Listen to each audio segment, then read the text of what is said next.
नमस्कार भागवत भक्तों। ये कथा है ऐसे भक्तों की जिन्होंने 7 जन्मों का भक्ति में रूप नहीं बल्कि 3 जन्मों का राक्षसी रूप चुना ताकि वे जल्द से जल्द अपने आराध्य श्री हरि की सेवा में लौटकर उनकी सेवा का सुख आनंद ले सके। यह कथा है 2 ऐसे भाइयों की जो धरती पर पैदा हुए और इस लोक के स्वभाव में वे दुराचारी हो गए, परंतु एक दिन एक संत के साथ अभद्रता करने पर भी संत ने उन्हें श्री हरि विष्णु का दुधाक्षर मंत्र ओम श्री भगवते वासुदेवाय नमः दिया। वे दोनों भाई उस संत से इतने प्रभावित हुए कि उन्होंने इस मंत्र को जपने के लिए कठोर तप करना शुरू कर दिया और वे श्री हरि की कृपा प्राप्त कर वैकुंठ धाम के द्वारपाल बन गए। जी हाँ, हम बात कर रहे हैं श्री हरि के प्रिय भक्त और द्वारपाल जय विजय की। जय विजय भगवान त्रिलोकी की सेवा में इतने तत्पर रहते कि वे भूल जाते थे कि सारे ब्रह्मांड के स्वामी के द्वारपाल हैं, जिन्हें कोई किसी भी प्रकार की हानि नहीं पहुंचा सकता, जो पूरे ब्रह्मांड के कण कण में विद्यमान हैं। एक बार की बात है, ऋषि शनक, सनंदन, सनातन और सनत कुमार जो श्री हरि के अनन्य भक्त थे, जिनकी उम्र हजारों वर्ष थी, लेकिन देखने में वे 5-5 वर्ष के बच्चे जैसे लगते थे, जो हमेशा निर्वस्त्र रहते थे और श्री हरि की तप आराधना करते रहते थे।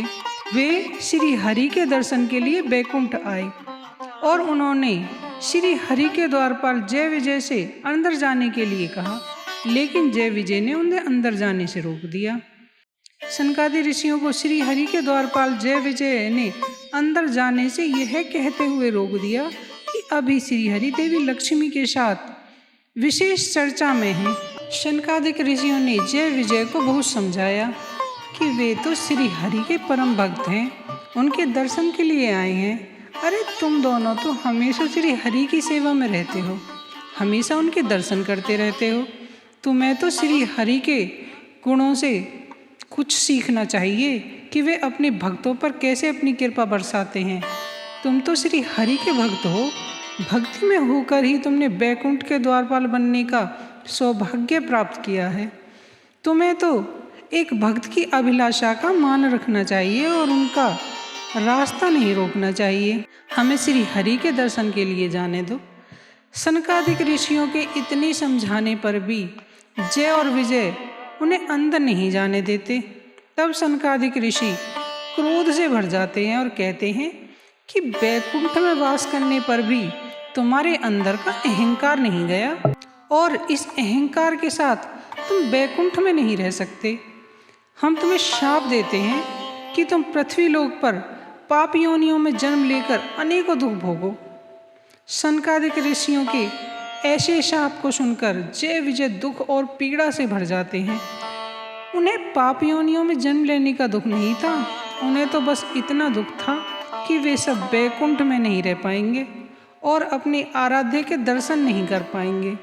और इसी दुख की पीड़ा से वे ऋषियों के चरणों में गिर पड़े और उन्होंने अपने अपराध के लिए क्षमा मांगी।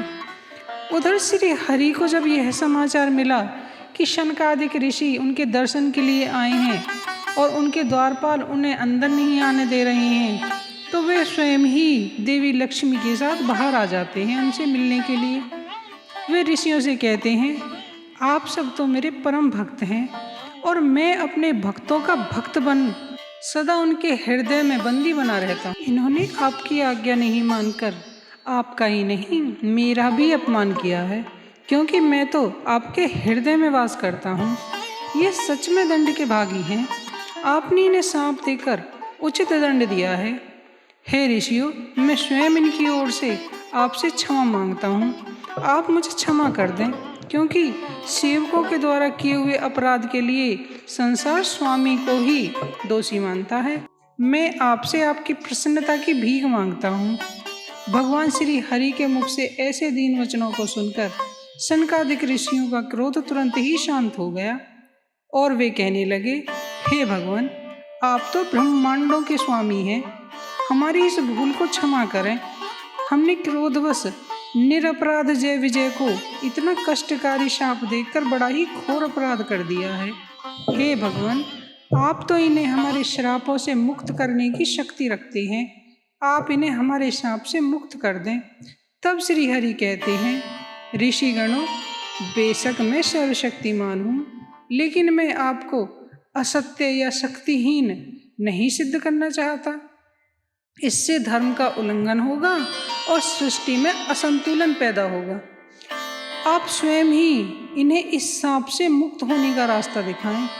तब कुछ सोचकर शनकादिक ऋषि कहने लगे, यदि ये 7 जन्मों तक निष्पाप रहकर आपकी भक्ति करेंगे या फिर 3 जन्मों तक राक्षस योनि में जन्म ले अनेक दुखों को भोगेंगे और इन तीनों ही जन्मों में इन दोनों का वध आपके हाथों होगा, तो ये हमारे शाप से मुक्त हो जाएंगे।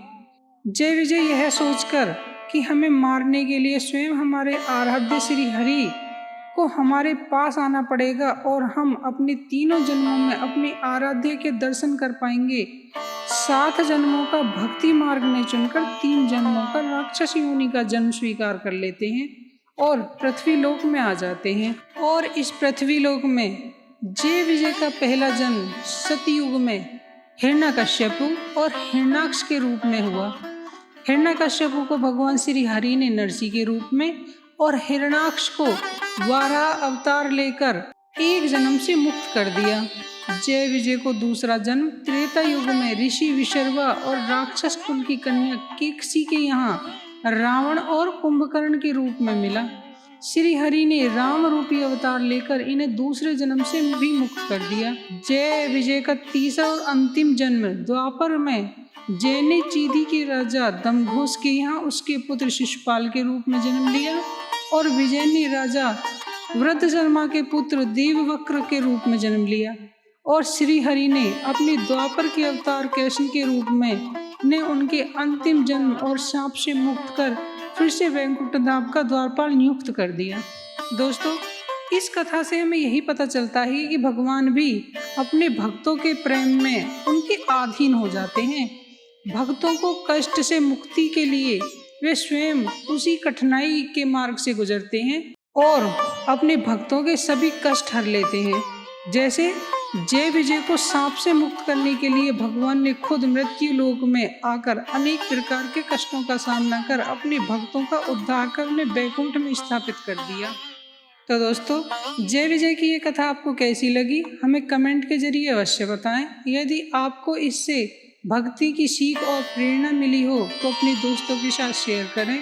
और यदि आपने अभी तक हमारे चैनल को सब्सक्राइब नहीं किया है तो ऐसी ही भक्ति रस से डूबी हुई अनमोल ज्ञान से भरी प्रेरणादायक कथाओं के लिए हमारे चैनल को सब्सक्राइब कर बेल आइकन को प्रेस करें।